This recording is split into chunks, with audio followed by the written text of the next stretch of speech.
خوبم. سلام. یه روش جدیدی شده نمیدونم امتحان میکنیم برای که کم کم داریم نزدیک میشیم به آلبوم هوبارد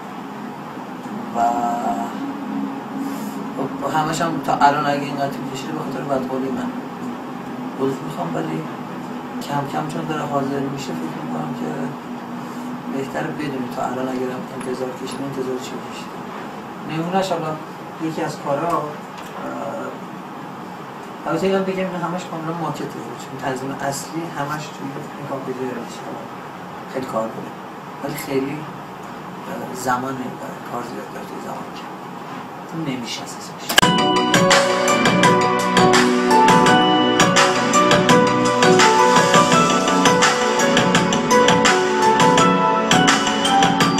چقدر قصه گفتم که دریا بخوابه، چقدر گریه کردم نفهمم سرابه، نفهمم کجا نفهمم کجایی، چقدر با تو بودم تو عین جدایی، قسم خورده بودم اگه از تو جدا شم.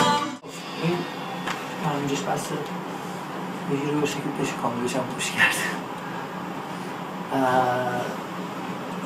و اما یکی دیگهش حالا قرار نیست حتما تا میخواد آلبوم بیاد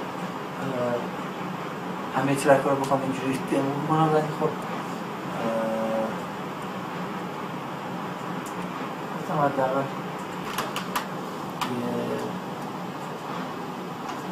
معرفی خودمونی از یکی دوتاشون داشته باشم. یکیشم این اومدم که پس بگیرم تو از چنگال تقدیر، اومدم که مال من شی، اومدم اما چقدر دیر، من فراموشت نکردم، نه تو از یادم نمیری، حتی الانم نمیشه عشقو از من پس بگیری. اومدم که دیگه همینجاش بس حالا ایشالله هرچه زودتر آلبوم حاضر بشه و امیدوارم که هیچ کدوم از آهنگا اونجوری نباشه بخوام بزنیم بعدی